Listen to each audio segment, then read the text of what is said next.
Ma'asyiral muslimin rahimakumullah. Malam ini kita akan mencoba menyimak sejenak kisah dari seorang tabi'in terkemuka yang mudah-mudahan nanti menjadi inspirasi bagi kita dan bisa kita petik pelajaran yang berharga dan kita bisa pedomani dalam kehidupan kita. Tabi'in ini namanya sangat terkenal. Beliau adalah Sufyan Ats-Tsauri. Para ulama berpendapat sebenarnya madhab itu setidaknya ada 5. Selain Hanafiyah, Malikiyah, Syafi'iyah, Hanabilah, dan yang kelima itu kalau mau dihitung adalah Tsauriyah, yaitu Sufyan Ats-Tsauri itu adalah salah satu imam madhab yang kelima. Itu kalau mau dihitung. Hanya beliau itu karena tidak memiliki murid yang kemudian membukukan pikiran-pikiran, fatwa-fatwa beliau, keilmuan beliau, sehingga ketika Sufyan Ats-Tsauri wafat, maka hilanglah jejak beliau itu. Nah, ini menjadi satu pelajaran pertama bahwa seorang ulama itu diharapkan juga meninggalkan warisan dalam bentuk ilmu pengetahuan yang terbukukan. Para rawuh, Sufyan Ats-Tsauri itu lahir tahun 97, wafat 161. Lahir di kota Kufah, Irak, dan meninggal di kota Basrah di Irak juga. Tentu tidak semua perjalanan hidup beliau kita kupas ya, tetapi beberapa sketsa saja yang kita anggap penting dan nanti kita harapkan bisa menginspirasi kita.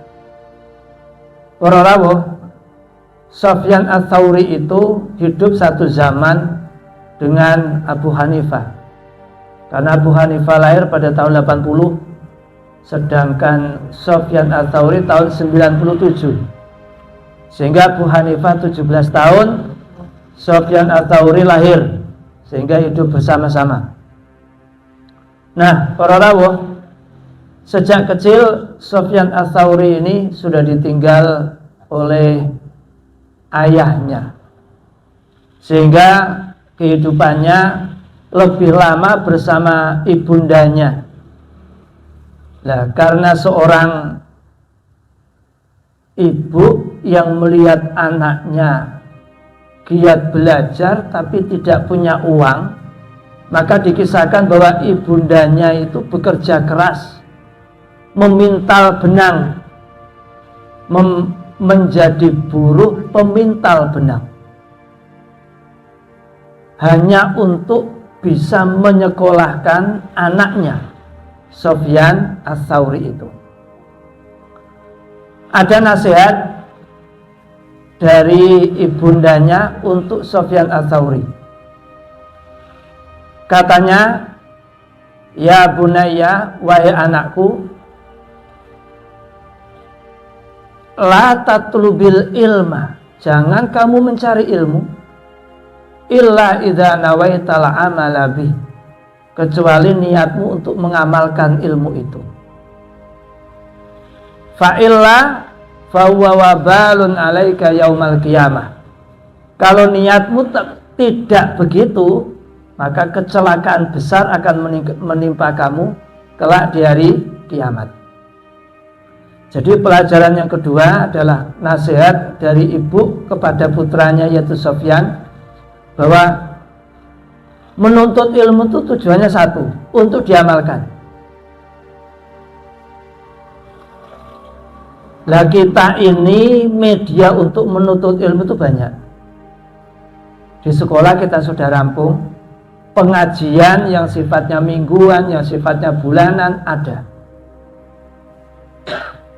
Nah, tujuan kita menghadiri semuanya itu adalah untuk mengamalkan apa yang kita peroleh.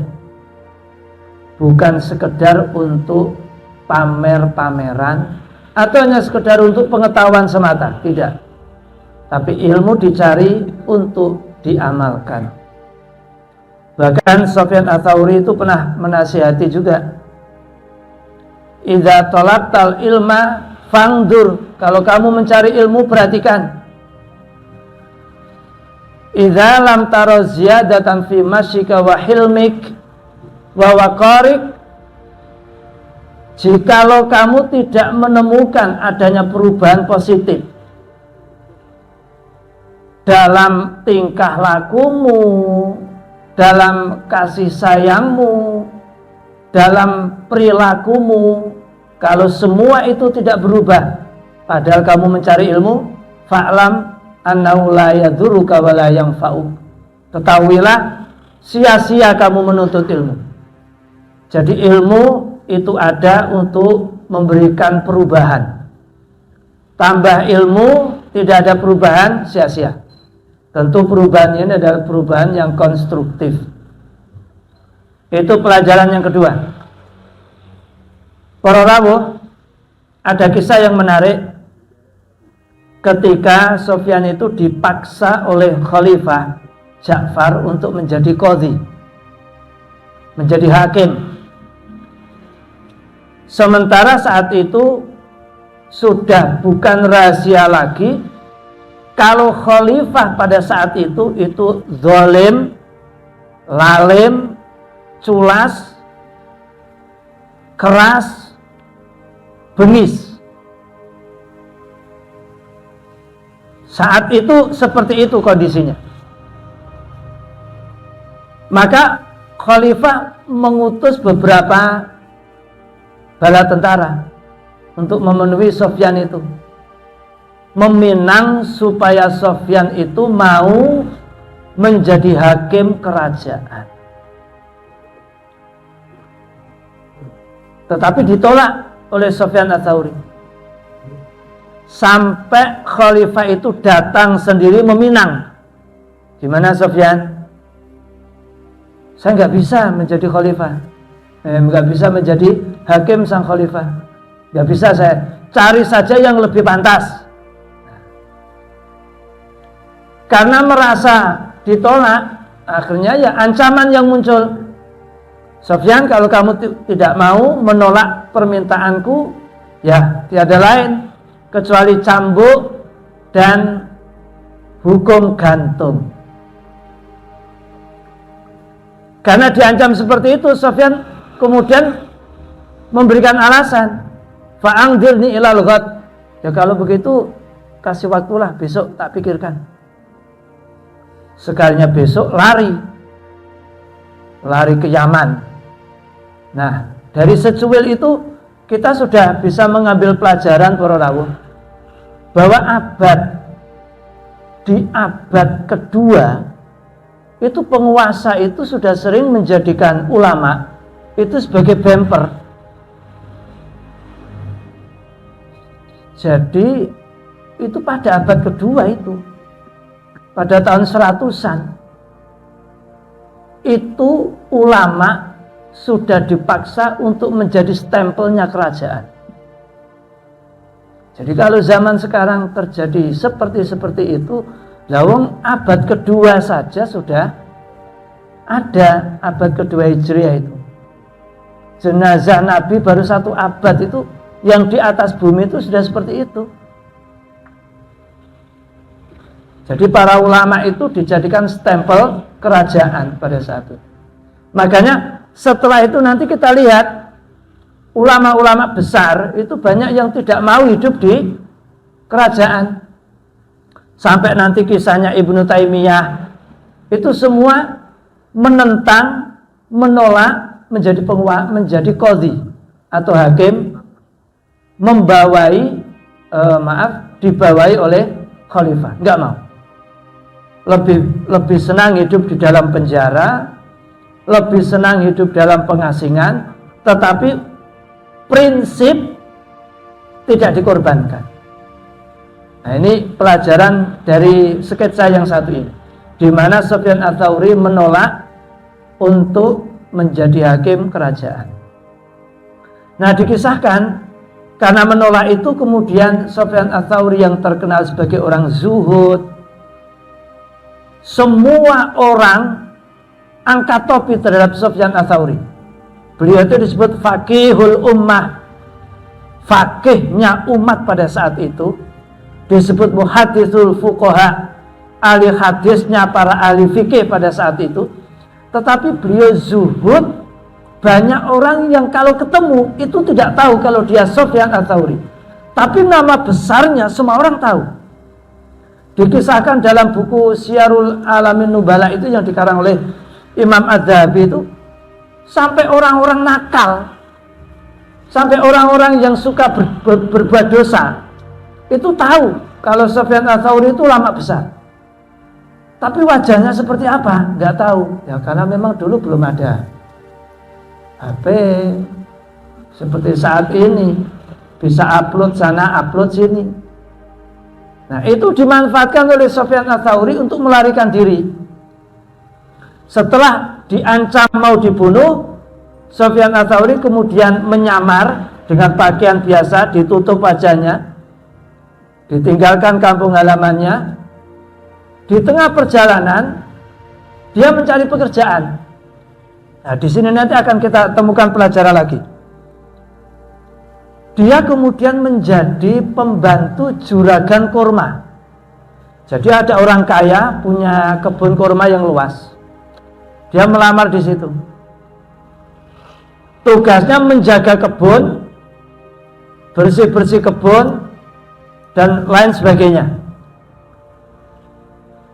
Nah, yang menarik, saat itu foto atau informasi bahwa kerajaan mencari Sufyan Ats-Tsauri untuk ditangkap hidup atau mati itu sudah menyebar luas. Jadi sudah masuk DPO ini Sufyan Ats-Tsauri itu. Nah, yang menarik, juragannya tadi suatu saat memanggil, pembantu sini, ini saya punya tamu.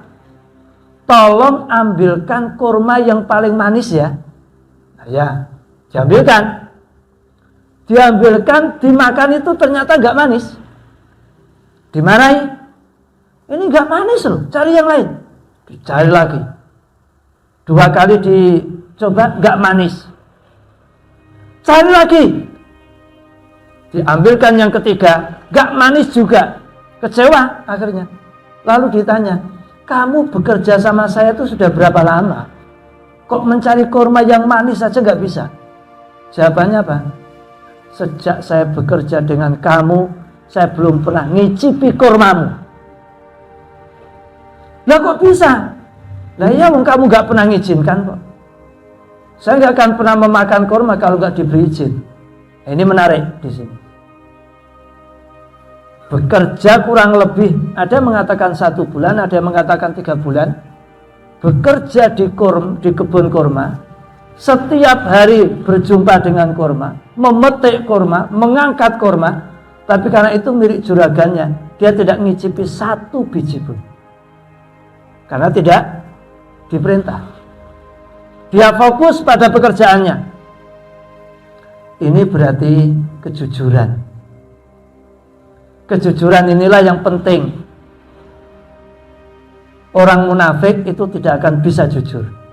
Nah, kita ini orang mukmin bisa jujur. Makanya Rasulullah itu pernah bersabda, seorang mukmin bisa berzina, bisa mencuri, tapi tidak akan pernah bisa berbohong. Nah, ini kejujuran ini sangat penting. Ini pelajaran berikutnya. Kemudian setelah dimarahi oleh juragan itu, akhirnya juragannya kan ke pasar mau jual kurma. Dia curhat sama orang-orang di pasar, saya punya pembantu gak pecus nyambut gawe macam-macam. Lah terus gimana? Lah ada tamu tak suruh nyarikan kurma yang manis saja lo gak bisa. Lah alasannya apa? Katanya selama bekerja itu gak pernah ngicipi. Nah yang diajak ngomong penasaran. Karena ketika Juragan itu marah sama Sufyan Ats-Tsauri, dia nggak tahu kalau dia Sufyan itu. Dia hanya membentak, kamu itu loh kok persis Sufyan Ats-Tsauri. Nah itu coba. Tapi dia nggak tahu kalau dia Sufyan Ats-Tsauri. Di pasar diceritakan. Nah, ciri-ciri fisiknya seperti apa? Begini wajahnya, rambutnya begini, begini. Nah, itu Sufyan. Kalau begitu ayo kita tangkap. Karena khalifah menjanjikan emas. Siapa yang bisa menangkap hidup ataupun mati. Sekalinya mau dicari, ternyata sudah hilang. Oke. Kita percepat. Ada hal-hal yang penting saja yang kita cari. Akhirnya Sufyan melarikan diri. Sampailah di sebuah pasar. Di pasar itu dia mencari pekerjaan juga. Subhanallah, ulama besar hanya untuk menghindari sebuah jabatan harus rela seperti ini. Masuk ke pasar. Ada yang menuduh mencuri. Akhirnya dibawa oleh orang-orang menghadap gubernur di situ. Di depan gubernur dilaporkan, ini orang mencuri. Sufyan tidak mengaku, tetapi ada yang menarik dalam buku itu. Diceritakan wali itu berkata begini, coba kamu semuanya keluar. Wajah orang seperti ini tidak pantas disebut pencuri. Wajah seperti ini tidak pantas disebut pencuri. Dari sini sebenarnya ada pelajaran. Pelajarannya apa? Pelajarannya adalah kebaikan hati itu akan memancar keluar. Sebagaimana keburukan hati itu juga akan memancar keluar. Kalau tidak memancar di dunia, akan memancar kelak di akhirat. Allah berfirman, wa ammal ladzina byaddat wujuhuhum fa fi rahmatillah wa ammal ladzina aswaddat wujuhuhum. Besok ada yang wajahnya putih, ada yang wajahnya hitam. Itu memancar dari dalam hatinya. Nah, yang menarik, sudah kalian semuanya keluar. Ini gak pantas disebut pencuri. Karena memang gubernur ini juga orang alim. Lalu ditanya, demi Allah, beritahukan kepadaku siapa namamu? Abdullah. Gak percaya. Demi Allah, sampaikan kepadaku siapa namamu? Abdullah. Diulangi lagi sampai 3 kali, baru mengatakan saya Sufyan. Dari situ sudah tegang suasana. Siapa nama bapakmu? Sufyan bin Abdullah. Sebutkan siapa bapakmu. Kan Abdullah kan artinya hamba Allah. Sampai akhirnya bilang Sufyan bin Sa'id. Apakah Ats-Tsauri? Ya. Langsung gubernur itu tertunduk lesu, mengatakan, andai engkau berada di bawah kakiku, aku tidak akan mampu mengangkat wajahku. Dah, pergilah. Aku tidak akan pernah menyerahkan dirimu kepada gubernur. Nah, terakhir, sketsa yang terakhir. Karena dikejar-kejar, dia memutuskan untuk naik haji. Pergi ke tanah suci. Tapi nggak punya uang. Bagaimana caranya? Dia menjadi buruhnya penjual unta. Dikisahkan di situ, mencari penjual unta, melamar pekerjaan, ditolak. Sudah penuh, nggak ada. Hanya satu, kalau kamu bisa masak, saya terima. Oke, saya belum bisa, tapi saya tak belajar. Akhirnya minta waktu, dia belajar. Dia belajar dan bisa masak. Akhirnya dia lamar, diterima. Sepanjang perjalanan, tidak ada yang tahu kalau dia Sufyan Ats-Tsauri. Mereka nggak ada yang tahu. Sampai ada satu kisah yang menarik sebelum akhir. Ketika memasak, wong namanya juga baru belajar, gosong rotinya itu. Karena gosong dimarahi, ditempeleng itu Sufyan Ats-Tsauri. Dalam kitab itu disebutkan ditempeleng. Yang menariknya apa? Komentar Sufyan Ats-Tsauri ketika ditempeleng, dia bilang begini, ini posisi terindah yang saya rasakan sebagai manusia. Apa katanya? Kenapa bilang begitu?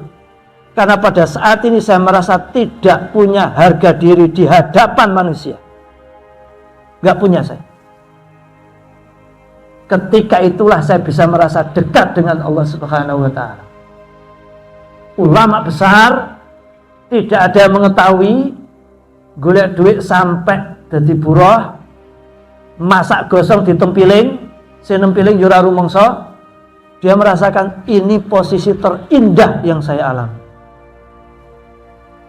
Sampailah di tanah suci, berita naik hajinya Sufyan Ats-Tsauri sampai ke kerajaan, dikejar oleh kerajaan.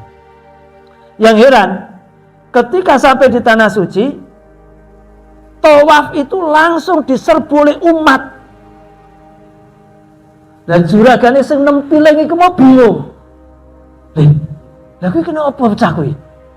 Kok do kabeh do ngurubung nek kono kena apa? Apa? Rembukan tentang hadis, tanya hadis ini, hukum ini. Loh, lah kuwi sapa wong kuwi?